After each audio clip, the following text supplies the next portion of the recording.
Hi, and welcome back to the second edition in our How to Afford Your Move Abroad with a specific focus on the Caribbean. Yesterday, Limahl and I were talking about the general ideas of how to pick the ideal destination for you and really thinking about affordability. But in today's session, we're delving much deeper into the actual costs of actually relocating and settling in your island of choice. And Limahl, as the CEO of Fortrese, an app that's all about savings, how did you take the approach to understanding the cost of your relocation? Because I'm imagining you had spreadsheet after spreadsheet and were incredibly meticulous about it, which is very different from my approach. But talk me through how you actually practically handled the understanding the costs of your move and your settling as well. Definitely. Yeah, I guess full transparency. I'm not a super fan of spreadsheets, but I know the importance of them. So yeah, I would say from the beginning, I was kind of really mapping out, I guess, the bulk of my costs. And again, I did create a spreadsheet for that because I wanted to see, because I knew that quickly the cost would rack up pretty fast. And before I even flew anywhere, I really needed to see, okay, what's this really going to cost, to really consider the move and how fast I could actually pull that off. So again, the first thing I started, I was looking at the flight costs, right? Looking at my flight options. At the time when I flew, this was back in June. Back in June, there was some discrepancies of where you could actually fly from to get here. So I had to go through Antigua, so I had to look at that option. But I really just went through it logically, methodically. I just put down on my spreadsheet, I got my flight costs, I've got my transport from my house to the car rental, from the car rental to the airport, from the airport to, and so on and so forth. That's how I think. I think in algorithmic steps, like a recipe. So I just went, okay, what's step one, step two, and just did it that way. I feel that is the best way to do it, because you'll miss certain things if you don't do it in steps.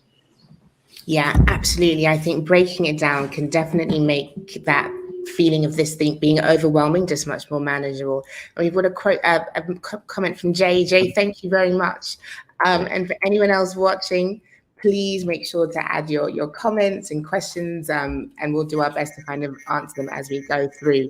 But going back to the sort of approach to understanding the costs, I think for me, one of the things, and I'm like the worst person for spreadsheets. I am not a fan of Excel in the slightest, but even if you just do it on a piece of paper or in a Word document, just mapping out exactly what the costs are likely to be is such a way to take something that's conceptual and turn it into something visual that you can actually relocate, that you can actually refer to.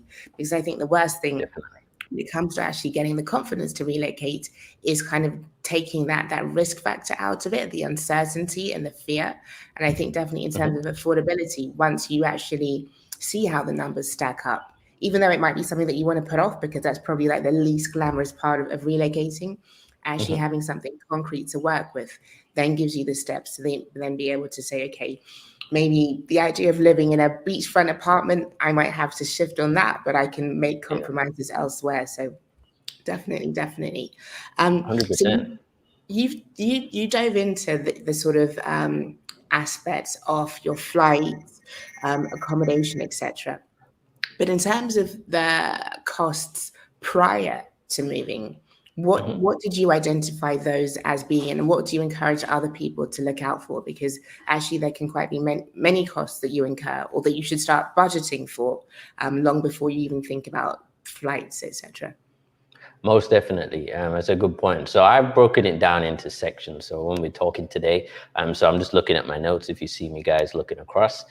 So I really took it into chunks. So for example, your travel insurance, that was a small thing. And even though it was a one-way ticket, I still needed to have some type of coverage whilst I was in transit and also in my temporary accommodation. Because even though I was there for, I think it turned out to be 4 weeks, I still needed to have that cover because that wasn't my main primary location.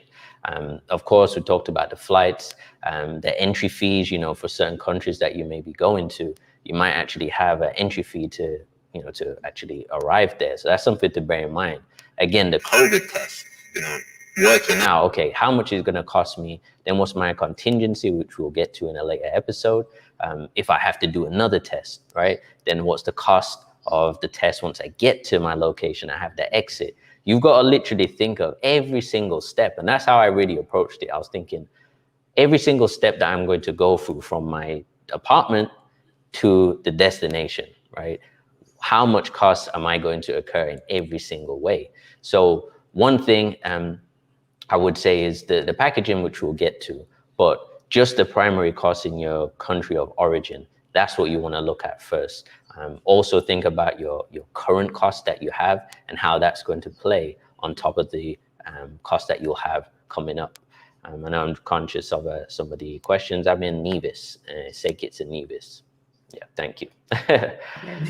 So yeah, I would say, just to summarize that point, think of every single thing that you're currently paying, and then think about all the things that you have to pay from when you leave that point of location.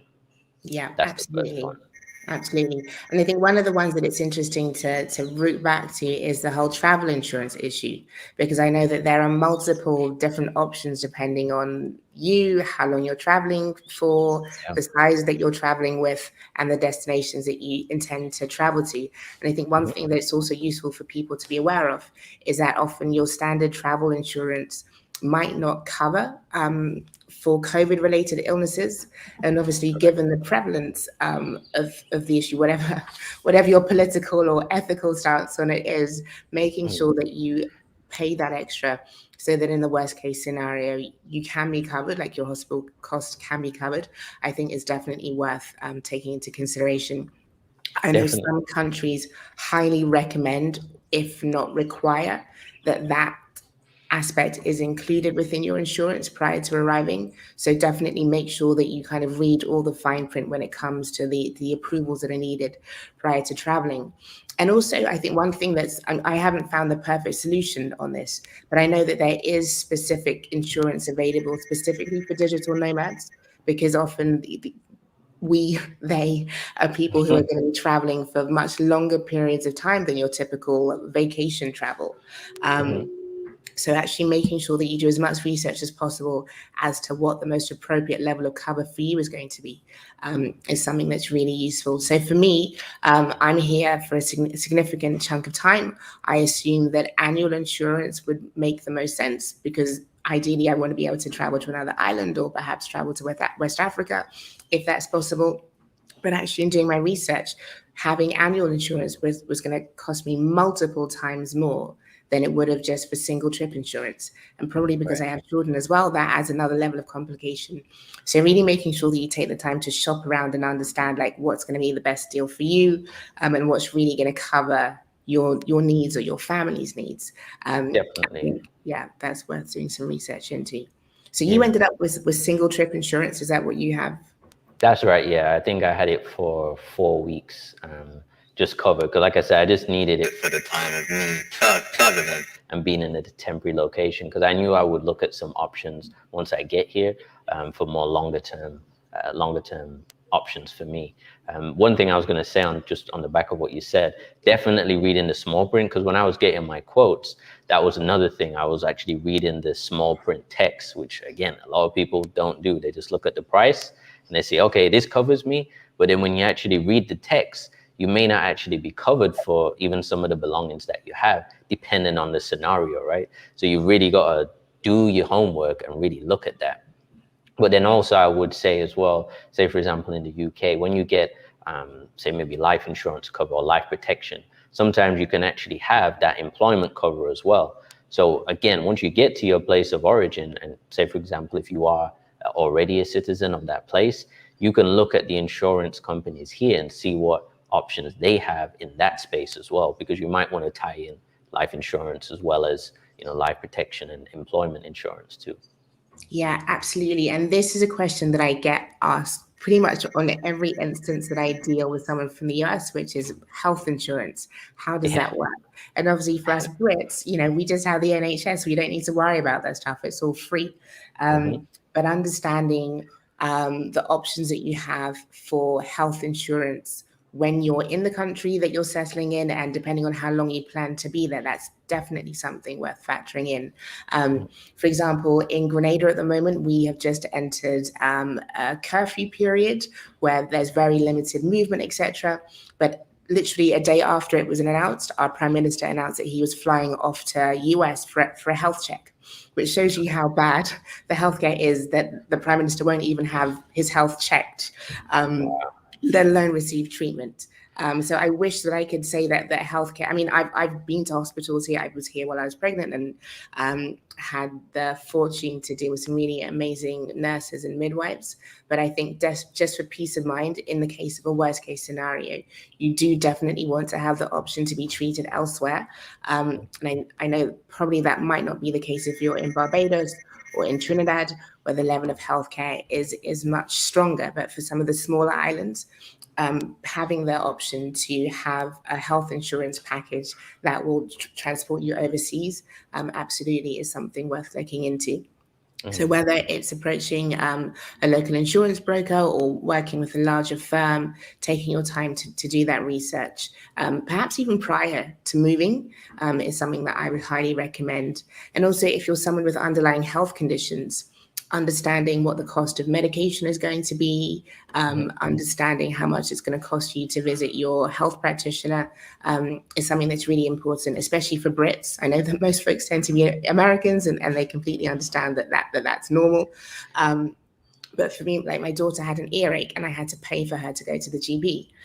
Luckily, it was only one visit, but if that was a repeated treatment, then that's a cost that racks up. So making sure that you budget for the worst case scenario, especially if you have kids. For some reason, they like to fall sick when you're abroad and ready to just chill out. But yeah, both of my kids have ended up needing treatment out here. So just for Brits especially, budgeting for that. And for Americans, understanding what the costs are likely to be and seeing how that compares to what you're likely to be paying back home. I'm not really able to give a perspective on it because I'm comparing to paying to not paying.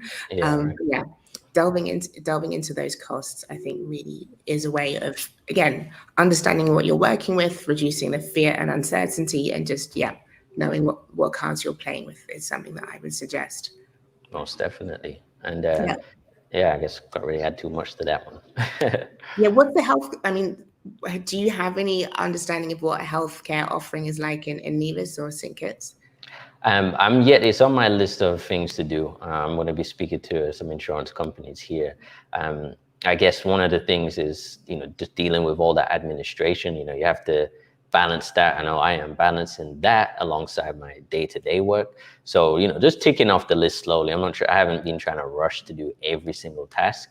I would say on the back of that, what you just said, if anyone who is conscious of health stuff, you should also look at, your lifestyle, your health lifestyle as it is now. Do you work out? Do you have a clean diet? Are you drinking water? Like, all of those things, even though people may not like them, they do play a part.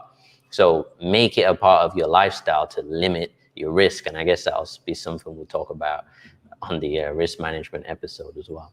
Yeah, absolutely. And I think you've really added a point that I often make, is that it is that cost benefit analysis of, yes, the healthcare system here absolutely isn't equivalent to the UK, but in terms of your quality of life, being outdoors, not breathing in pollution, being able to eat locally grown food, unless you have like serious underlying conditions, that shift also is going to have benefits that perhaps mean that your likelihood of needing treatment is going to be less. And obviously, like, the reduced stress as well. I think that absolutely is a factor to weigh in as well. Jay has asked what healthcare is like in Jamaica. I might have to come back to that question afterwards, but I think, there are a few links that I can send, and perhaps I can put that in the comments afterwards. But it's my fault. We've gone down the healthcare route. I'm not going to be able to answer every single question, but really doing your research so that you understand what you're working with prior to moving is something that I would recommend. So you were talking about the costs of entering. Did you have any costs to pay in St. Kitts? I'm imagining not, because you're a citizen, right? No, I didn't. I got my resident stamp, which felt very good. But for some people, again, depending on where you're traveling to, you might have those costs. And, again, the COVID is going to be the COVID test, sorry, that's going to be the primary one, obviously. But you do have to think about it. And you have to think, just in case, if I have to do an extra one or there's something goes wrong, because it's not always, what it says on the tin, as the saying goes. You might actually turn up to do it, and then there might be some issue. I saw a YouTube video a while ago where someone had an issue. Literally, they did the test, it was a negative, and then it came back and said it's positive, and then she was like, you told me it was negative, and there was this whole hoorah. So, just have that in mind, like you're going into a different location with different rules and different ways of doing stuff. So you just have to be conscious of that. But yeah. Yeah, and what's the cost of the do you require a PCR test to enter St. Kitts and Nevis? Correct, yes. So I had to do a test, obviously, on the UK side. That was £129. And then when I exited quarantine, there is, I believe, a citizen price and then a non-citizen price. And I paid $100 to do my exit test. So it was about, at the time, I think it was about £80, something like that. So, it's another chunk. That's like 20, it's about nearly £200 just to get your COVID test done. So you have to think about that in all of the costs that you have, because it does, begin to be a large chunk. Yeah, absolutely. And that's not too dissimilar from Grenada. Grenada is 420 EC, which is around £100. So definitely I think the prices do vary from island to island. I know some of them might even be free. But yeah, factoring in those costs, and especially if you're returning home, understanding that you're going to need a test to leave, a test to arrive, another test to leave, and another, putting aside a chunk of money for testing, unfortunately, for the foreseeable future is also something to factor in, because that might be, if you're a family, as I am, traveling with a family of 4, the PCR test can be pretty close to the price that you'll be paying for flights. Exactly. So exactly. Definitely something to factor in. I mean, I guess, and another cost for those of us who don't have the option of citizenship by descent is understanding the cost of perhaps applying for a digital nomad visa. And as we said yesterday, that varies very much from island to island. But again, that's going to be a cost that you pay upfront, but really understanding the implications of that, how far in advance you need to start saving. I mean, for most of them, it's not going to be more than £1,500 or US. But again, budgeting for that is something that I would highly recommend. Most definitely.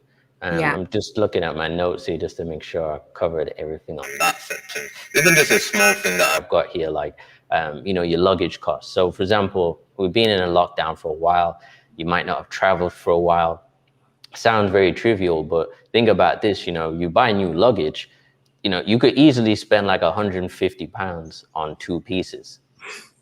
Like, do you know what I mean? And it's like, again, like you said, you're traveling with small children.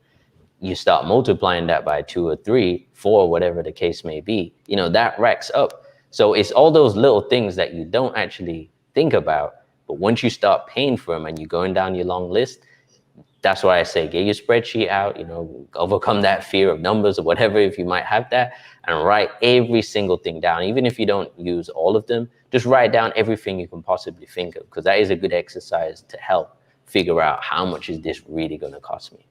Yeah, absolutely. On the luggage thing, that's so true. I probably ended up with 4 extra suitcases in the final 2 weeks. And again, if you have that down on a piece of paper, you can be, okay, these are the number of suitcases that I'm going to need.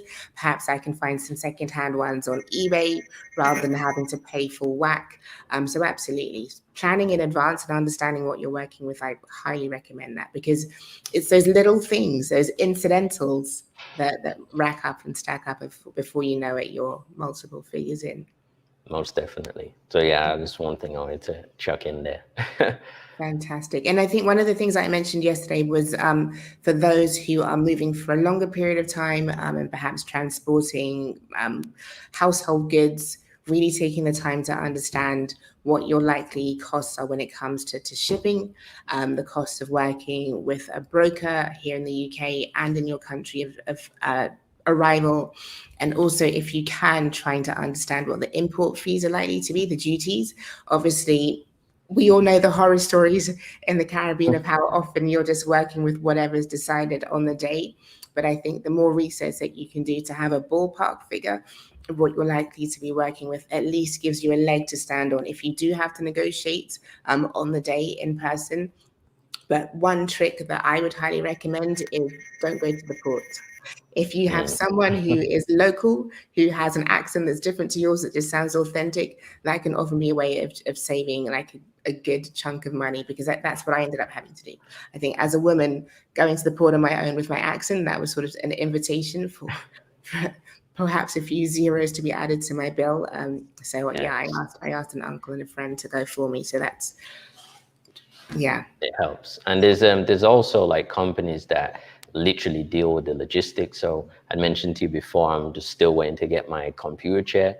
I had to order that from the States, but it's a company that actually deals with shipments from America and brings them on a boat every week to the Caribbean, to St. Kitts and Nevis. So look online, see what's available. There could be some logistic companies who have, been in business for a while already and they know the ropes, they know the system, they know the customs staff and all of those things. So you can kind of just put it into their hands so they can just deal with that for you. Because if, like you said, if you're trying to deal with it yourself, sometimes it could be a hassle if you don't know what you're doing. Yeah, absolutely. And I think also for me, as an ex-journalist, I have no qualms about being very awkward and asking people questions. And if you don't understand, like literally pick up the phone and ask someone to explain it to you. Because if you've never done this before, how are you supposed to know how it will function? I think forewarned is forearmed. So yeah, if you don't fully understand, rather than feeling like you have to wing your way through it, take the time to get the information that you need so that you really know what you're working with, especially on the shipping aspect, I would definitely say. So Limahl, next on my list, I have cost of living. Is that something that you're keen to jump into, or is there anything? Yeah, sure. No, definitely. I guess the last thing I was on the relocation costs on the flights. Sometimes if you're not going to have that direct option, look at the connecting flight options and then really look deep at the connecting flight schedule and see if there are any extra stops that plane might be making on that particular day. Because as I mentioned, Liat, they used to have more frequent flights, but now because they've downsized their schedule, they're having to do stops at other places. So I found out later that I wouldn't have had to get off the plane, so I could have actually just got on the flight that was maybe 3 hours after I arrived.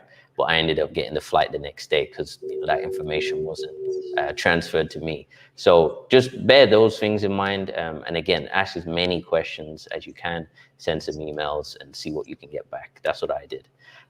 So yeah, with the cost of living, I guess the first thing I would say is look at the rental prices and look at the purchase price options. So one thing I would say is you probably already have costs in your current location.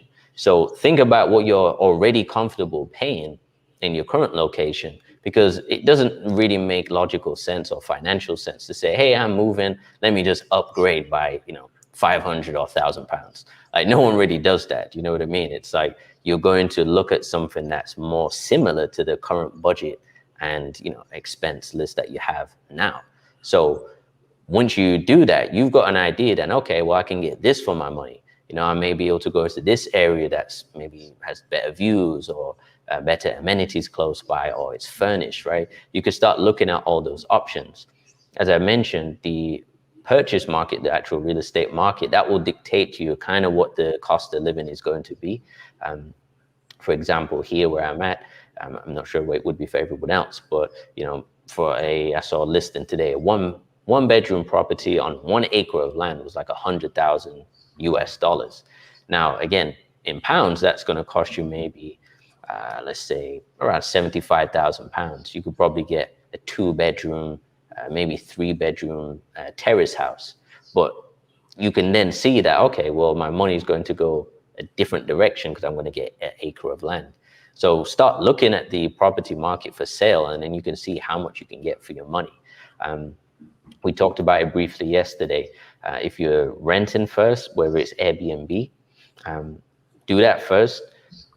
Get away from all the hassle. Once you get on the ground, then start looking at the local options, because that EC price, in comparison to the pound or US dollar, is going to be different. It's going to have a different purchasing power. There are companies I know that in all the different islands that have, real estate options online, but you can never beat speaking to a local broker, a local estate agent. They're going to give you the law of the land, as you will, and they'll show you some off-market deals, things that have just come up before it's even hit the website. So if you don't ask questions, then you're not going to know about, what the rental options or purchase options are like. Yeah, and it's interesting when you were talking about the price. I was like, you obviously don't live in the southeast of England, because I'm like 75,000 might buy you a parking space. Yeah, I know. That would be really, really nice.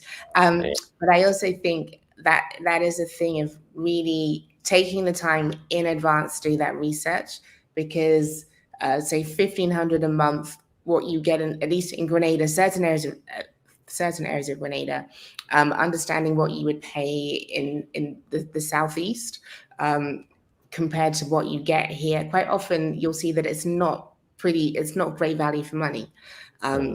So I think especially in certain parts of Grenada, you might have to be more flexible in your budget if you do want something that is equipped to the standard that you're used to. And if you're not, tweaking on the other end of being a little bit more flexible on your location. Because if you do want to live in an expat area and gated community, etc., that comes at a cost. Like that's the point that I always make. The Caribbean, if you want to do it a certain way, it can be one of the most expensive destinations in the world to move to. But if you are willing to be a little bit more flexible and live as most folks here live, then that does give you many more options and ways to do things that are far more affordable. But really, again, doing that research, seeing, okay, this is how much I'm willing to spend, this is what I'm going to get as my first option, but what can option 2 and option 3 look like? And understanding how that works in terms of where your office might be based, where your children might go to school, and really putting down all those elements so that you're really aware of in great detail what your options are. Because I think, again, I'm always keen to get people to move from the conceptual to the practical, and the more elements that you can put in place and actually see how they all align, the greater chance you have of actually aligning things in a way that works practically for you. That's one of the Definitely. And yeah, just following up on that, my, I guess, review on property, I'm from Leeds originally. I have lived in London before, so I know it is very pricey. The prices do change dramatically once you go past Luton. But in terms of what you can get out here, like I said, if you're very savvy, you'll find that you can get good value for your money. But I would suggest go on viewings, right? Ask the questions, and don't be afraid, should I say, of negotiating too. Right now everybody's going through some global conditions and pandemic problems, so people are a little bit more flexible with the rental prices. So ask. You don't ask, you don't get. People would rather have the properties rented than not rented.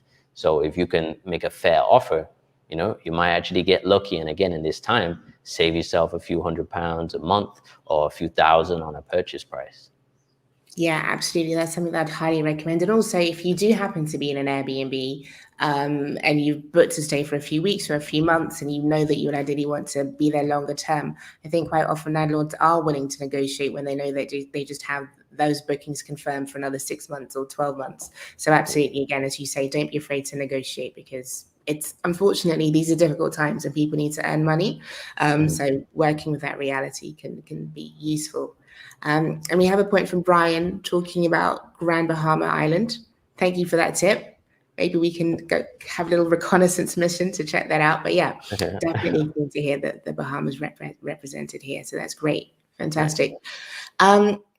So going back to cost of living, we were talking about property and accommodation, other areas that people should factor in and do as much research as possible on. Yes, so I would say that my most favorite and most important is the internet, right? Your internet bill and what type of service you can get. So I said yesterday briefly, I had to leave my Airbnb sooner. Well, yeah, it was sooner than I had actually intended to. I booked originally for, I think it was 8 weeks, ended up leaving after 4, mainly because of the Wi-Fi. I had some issues. I had some fraud done on my card, my credit card, and my bank card, which was annoying. On top of that, the internet just wasn't adequate enough for me to work. And I didn't know that before. I did have that conversation with the landlord, which was fine, the host. And they said that, you know, if I knew you was doing it for business, I would have told you it probably wouldn't have worked. So no one's really going to have an idea exactly of what type of speed and requirements you're going to need. So that's another thing. If you really depend on the internet to run your business and do everything that you need to do, you might actually have to stay in an Airbnb for a shorter period of time, because you might need to get to your private accommodation so you can get to the internet installed a lot faster than, you know, staying in a temporary place. And you have to realize that when you do book for long periods of time on Airbnb, you might have paid like a large chunk up front. So I was okay because I didn't end up paying my final payment. So when I changed my dates, I ended up just more or less keeping that money I was going to pay, but I still had paid for time that I didn't really need. So if the internet is something that you really, really need, think about maybe staying in a place shorter and literally get your boots on the ground and find a place that's going to be over the long term, because the internet is absolutely necessary. And ask people locally which companies are the best. So I was asking my family, I was asking all kinds of people to find out, okay, which is the best company for internet? Because I cannot have it dipping out and all of these different things. I need it to be stable as possible. And then I did my little survey internally, found out who the best one, went with them, got it installed, happy days. We got Ethernet, we're good to go. So ask the questions. Like I said, don't be afraid, because you don't know. So you don't know what you don't know. So just ask away. So the internet is something you should 100% look at. Yeah, absolutely. And I think in most islands, the two options tend to be Digicel or Flow. I don't know if there are any other providers in St. Kitts and Nevis. But from the perspective in Grenada, the difference between the two is often not that significant in terms of the pricing as well. It can be quite similar. I know that I have I was like, okay, what's the best? Okay, that's what I'm going to go for. And I don't have Ethernet, but I'm paying like 150 EC a month, which is about just under £50, which is more than you would pay in the UK. But I think that gives me a top download speed of around 100 megabytes per second. Upload, I can't quite remember, but it's fine. I mean, I do this, and it's decent enough.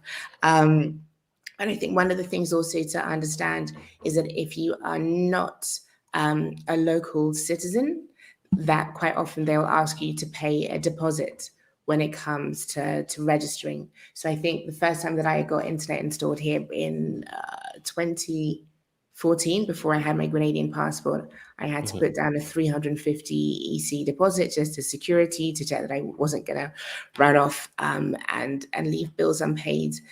So that's something to factor in. Also, the length of time that it will take to install. I think you can actually, they're pretty responsive when it comes to customer service online. So you can actually book an appointment for it to be installed prior to actually arriving. So that's a way to save time. And also, it's surprisingly good in terms of customer service. So that's something to be aware of as well, to kind of start getting the ball rolling as quickly as possible if you know that internet is something that you are going to need. And for most of them, you can pay, you can't necessarily, well, at least for my Grenadian bank, I can't pay by direct debit, but they will send your bills to you by email, so you can just pay online and avoid having to queue, because I don't know what it's like in Nevis, but queuing here is a national pastime, and I can't be doing that. Same. Yeah, it's the same. I was asking, I guess, for any online options. So like my bank account, I can actually pay my utilities through the app itself, which is cool. Happy days about that. Even with the Flow, that's what I'm with. I can pay online as well, even if I wanted to. So that is a good option, because, you know, for those who do work from home, you don't have time to be going out to queue up for hours and hours, right? That's taking up valuable time in your day. So what I did when I moved into my place, I made sure the internet was in, and it was getting sorted out and cleaned and whatever, but it was already in. And surprisingly, I actually got it installed 3 days after I went to, arrange my account, which is a lot faster than even Virgin Media in the UK, which I was quite surprised about. What you did hit a good point there, the price. you will pay a higher premium for internet services here. Again, it's part of the logistics, the type of internet that you have. It's still cable. It's not, underneath the ground. It's still like above ground. So it's not like say in the UK or in the US where they have everything already built in, right? It's still like a different type, and the cost is more. So I think I'm probably paying maybe around £20 or $30 equivalent more than what I was paying for my service in the UK. And if you have a business account in the UK, for example, with Virgin, just a bit of information here. When you actually cancel in your account, you're still going to have to pay 3 months after you've actually canceled. So you're going to have the internet bill, which I have now, and I can't just pay up front. I have to keep paying monthly. So I've got that bill, plus I've got my new bill in my new place. So think about that. You could be paying double for at least 1 to 3 months.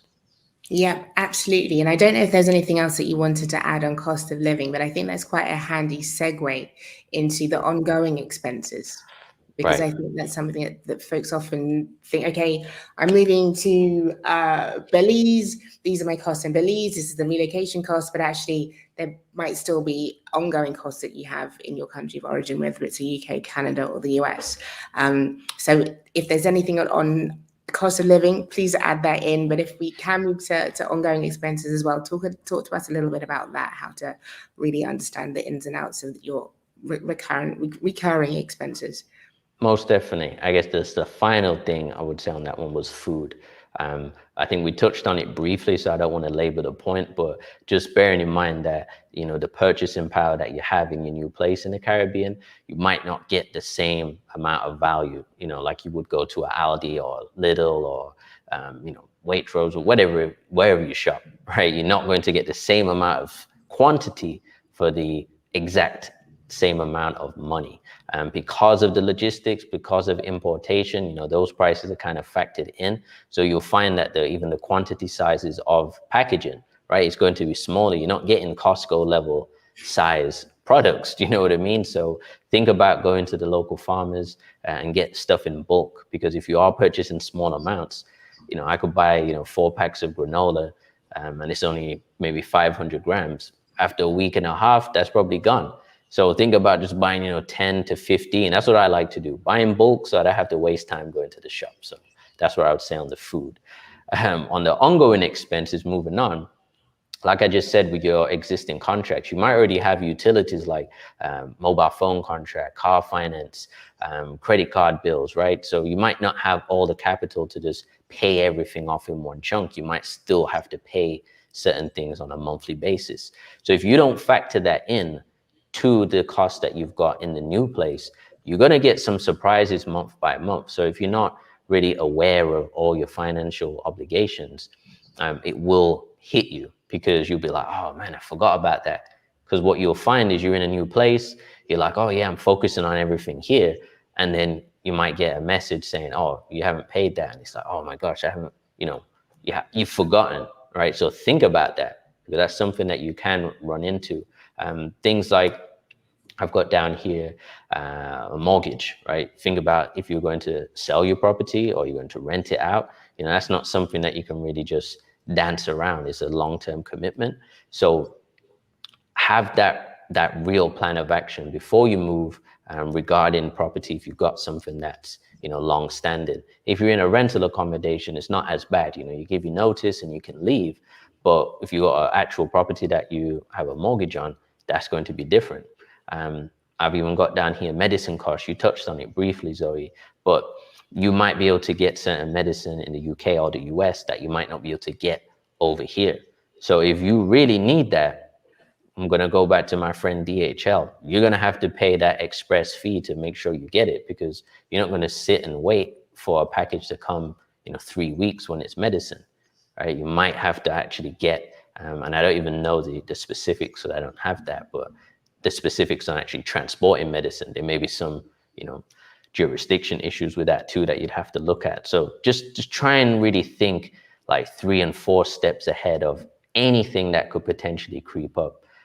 Because some of those costs that I mentioned, they're pretty fixed. And if you haven't budgeted for those, plus the new ones, you're going to get a unfortunate shock. Yeah, absolutely. And I think it goes into that planning, that forward planning, as it doesn't it? Because I think especially with the medication, I think perhaps even having a chat with your, if you're in the UK, having a chat with your GP to understanding, okay, how much medication can you give me? Can I get 6 months supply at one time? Because I'm not coming back for another 6 months. And then at least you know that you're going with enough supply to last you for a set amount of time. Having those conversations in advance so that you really know what you're working with.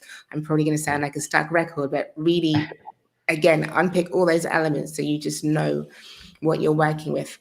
I want to weave back to one of the aspects that you were talking about before when it comes to debts, because one of the conversations I see quite often is folks saying, okay, I've got, especially folks in the US, I've got this college debt, I've got credit card debt, etc., etc., etc. Once I've paid it all down, then I'll relocate.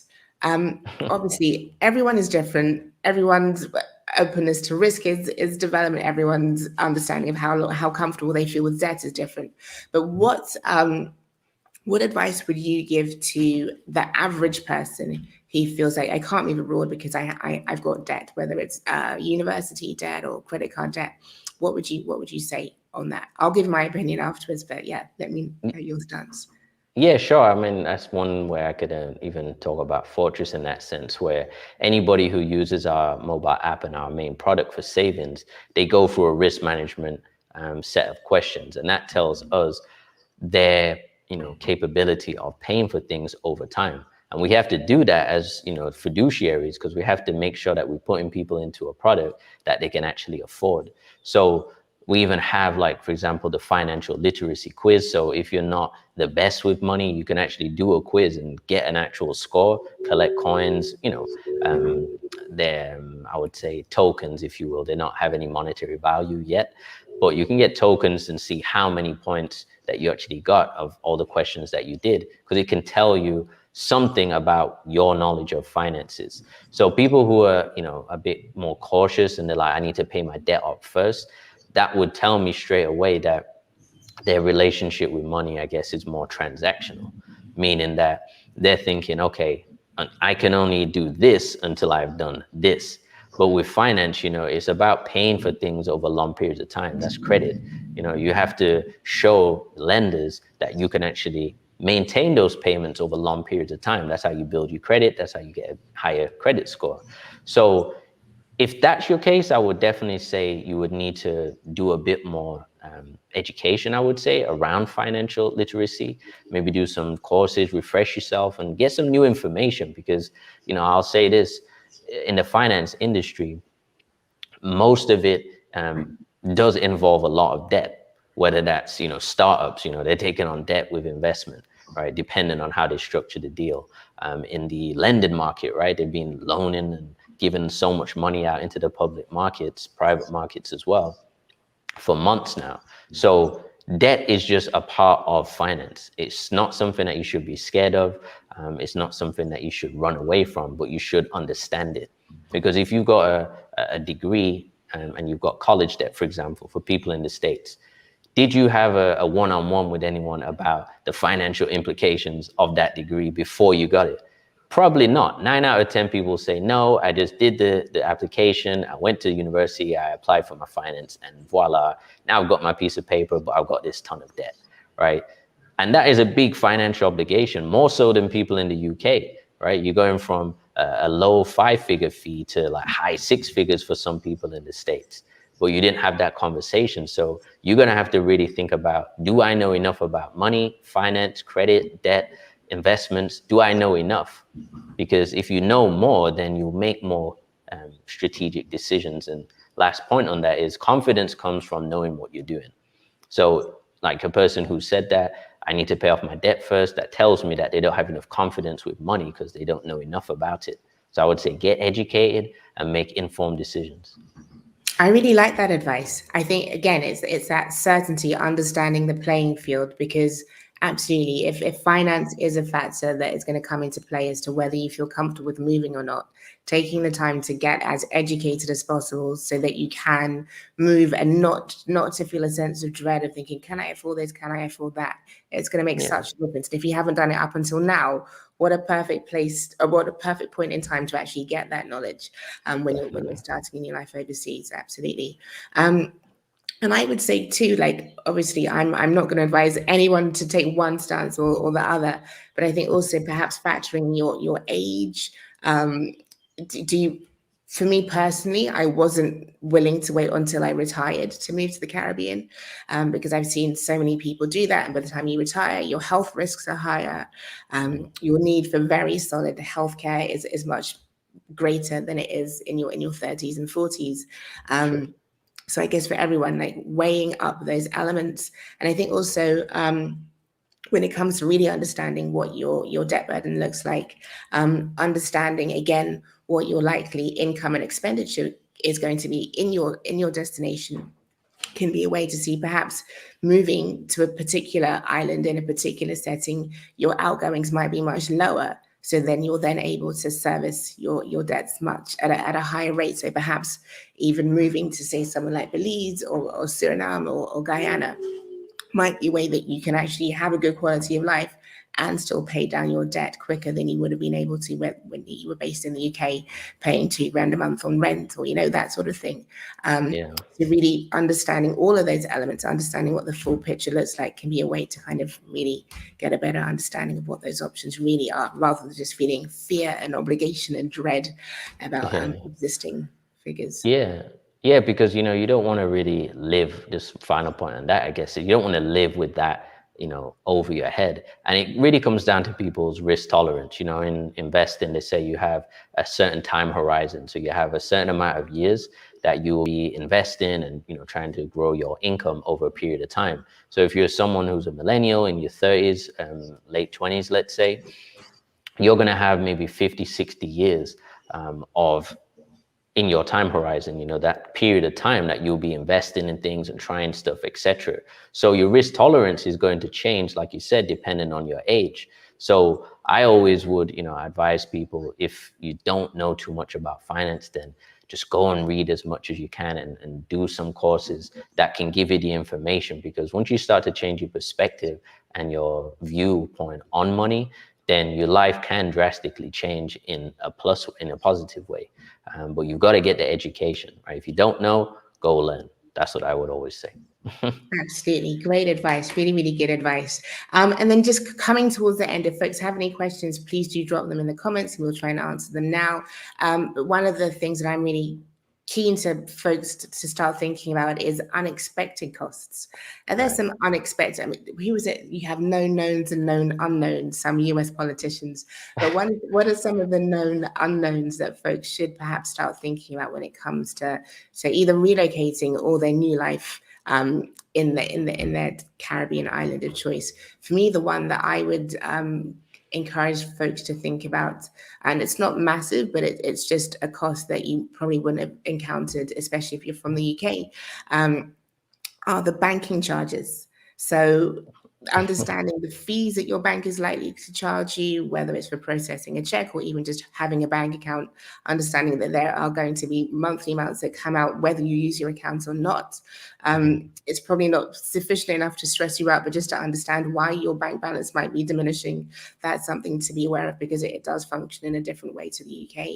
And perhaps taking the time to shop around when it comes to opening a bank account to understand how the charges will vary from provider to provider is something that's worth looking into, I would suggest. And a lot of the banks will have that information on their website, so you don't necessarily need to call in and have that conversation, but doing your research in advance to understand what you'll be working with, what the options are, is something that I would definitely recommend. Yeah, I would definitely agree on that one, because it's a different banking system and people are just not used to that. So I guess it kind of, I would say, is similar to the US, with the check-ins and savings accounts. But, now, one of the things that you might find too, a heads up here, if you're going from the UK, for example, or even the US, think about the documentation that you have from your current bank, right? And think about the documentation that you might need to have signed, whether that's a account letter or a signed statement letter, because the banks over this side of the world, they work on a paper-based system. So they don't understand, not that they don't understand, but they're not aware of, you know, the fintechs that are available, like Monzo and Starling and Wise, things like that. So when you try to tell them like, hey, look, my bank is on my phone, they're like, oh yeah, can you have this signed? It's like, well, the customer chat on the app, they just send it to me right there. There's no signature, but they will, you know, push for having something signed because that's just how their system is. And don't think that it's just going to just change because, you know, you happen to be from a different country. Like, nobody cares. You know, that's the nicest way to put it. There's a system and they have a way of doing things, and you have to step up to operate within that system because you're going to a new place. So I would definitely concur with that. In terms of other costs, I guess, I'm just looking at my notes here. I think the one thing that I've found is the food costs, you know, because again, you're not really going to know until you start shopping after a while. And then sometimes it's these setup costs. So usually when we, you know, setting up things in our place of origin, UK or US, you might just create a new account for a new service, and then you get put on a billing cycle. But as you mentioned, with some utilities and certain companies, you might have to pay deposit. So that's going to be something that if you don't know what those costs are before, that will be a chunk. You know, you could even put aside a budget of maybe, you know, 2000 EC for any deposits, any unexpected, you know, fees that I have to pay. And even with your bank account, like you said, maybe put aside enough that just covers those expenses, so you don't even have to think about it, right? That's already, it's already in there, it's covered, and anything else, you know, I don't have to worry about. But just, I guess we'll talk about that in another episode about the risk management side of things. But just think about, like we keep saying, think about all of the unexpected things that could possibly happen. And, you know, let your mind wander, think, oh, if this happened, you know, at least if you thought of it and then it does happen, it's not a shock to you then. Yeah, absolutely. And I think going back to the banking issue, it seems to be a common issue across every single Caribbean island, that it's just different.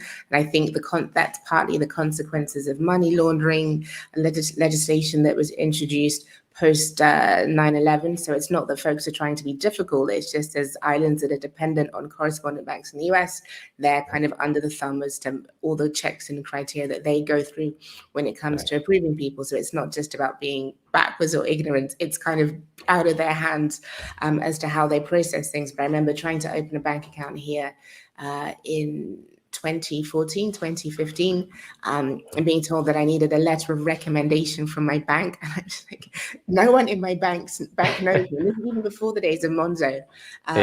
Because here on an island of 100,000 people, banks do know each other and you can recommend someone, but it's just a completely different setup.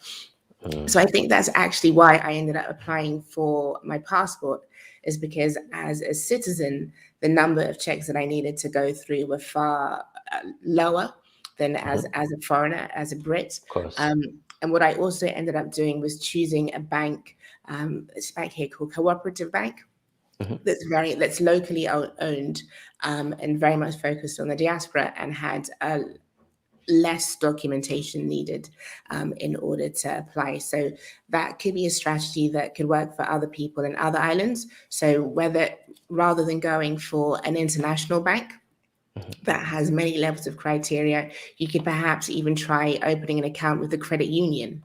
And then once you have that, then you have a year's or 6 months worth of documentation from that bank, who can then recommend you to another local bank. So sometimes you kind of have to like go around the houses to go exactly where you need to do. But if it's that or getting a recommendation from Monzo, that option number 2 might be the one that you have to go through. But yeah. Definitely.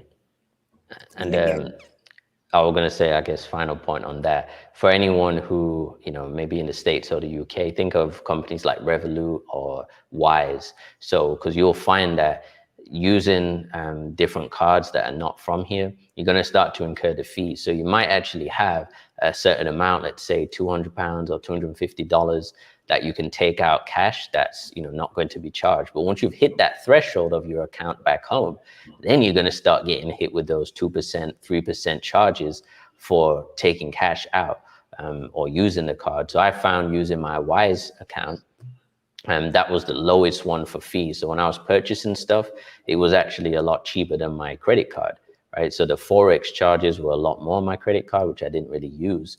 But with my Wise account, it actually, saved me being out here because that was designed for multiple currencies. And just even being savvy as well. If you've got a dollar account and a pound account, put your money in your dollar account because the EC is pegged against the US dollar. So if you're spending US dollars, it's not going to cost you as much as it would do spending pounds specifically. So that's even a very, very small bit of detail there, which people might not even think at all until they start to look at this statement.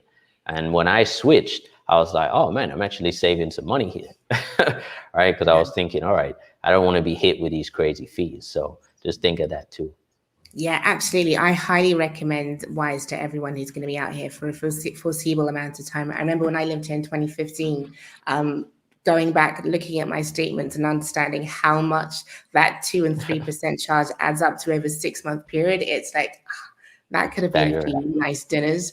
So yeah, doing your research beforehand, ordering whichever cards you need. Also making sure that you just have sufficient cards. I mean, I think for me, I'm quite careless, so I quite often lose cards, but to know that you have a backup in case one goes down, or that you can transfer money between one in case systems, just making sure that you are as prepared as possible and have as many options open, because the last thing you want to do is to be waiting for like a Western Union transfer or something crazy like that. And also, I would say, just a quick segue there again with Fortrese, for example, if you actually have a Fortrese Partner Savings account with us, or you're actually in a group, you're going to get paid in one specific month throughout the year. So for example, if you're moving in, let's say September, but you're scheduled to get paid out in December, that extra payment could come in handy, and that's already synchronized with your account. So you don't have to worry about, transferring anything. That's coming in automatic like it would do with the salary. So even, using our services, that's another additional income stream just from saving a certain amount of money each month. Fantastic. And we only have a couple of minutes left. So if anyone wants to squeeze in a quick question, now is the time to do it. But before that happens, Limahl, tell us a bit about the competition that you're running on the site. Yes, so thank you for bringing that up, actually. So we decided to really give people a massive incentive to use our product. And we really want people to check out the app, give us feedback, and just, come into the Fortrese family, essentially. So what we're doing is, once we hit 1,000 users, we're actually going to be giving out a cash prize of £500 to one lucky customer. And all you have to do to be in with a chance to win it is download the Fortrese iOS app. The second thing is make sure you save your profile photo. And the third thing is your first and last name. You don't have to worry about doing the application to use our product yet, because we're still in beta testing. So that is only limited, and we'll be closing the doors to that soon. So if you do want to get a taste of our product and maybe start on a savings plan now, then you can apply to use it. But you have the chance to win £500. And as soon as we hit 1,000 users, which we feel will hit soon, we're going to give that out and start someone's Fortrese Partner Savings Plan with £500, or equivalent to $700 US. Fantastic. That sounds like a great opportunity that everyone should make the most of. Yes. Limahl, thank you again today. It's been quite a meaty one, looking at the cost aspect, which is not at all fun. But I think once you lift that weight of not knowing what the picture looks like and actually have numbers to work with, it's such a weight lifted from your shoulders. Tomorrow we move slightly towards more of the fun stuff, which is how you're actually going to afford your move, looking more at income, the support that's available for entrepreneurs in the region, and other aspects such as understanding taxation, remote work options. Because again, that thing of thinking, okay, I need to find a job in the Caribbean, that probably the chances of that happening are perhaps slimmer than either starting up your own enterprise or working remotely for a company based elsewhere, but that you happen to be in your Caribbean island of choice. So yeah, I think that's one that should be quite exciting, give people some food for thought as to options that they may not have considered. But yeah, thank you so much for today. I look forward to more words of wisdom from you tomorrow. Is there anything that you wanted to add in our final seconds? No, that was it. Thank you again. It was a good session. And yeah, to everyone who's watching, just check out fortrese.com and then download our app and be in with the chance to win that prize money, because that could really do something for you. So thank you for tuning in. Appreciate it. Thank you all. And we will be back here again at 9 p.m. UK time tomorrow. Thank you and see you then. Bye. Bye.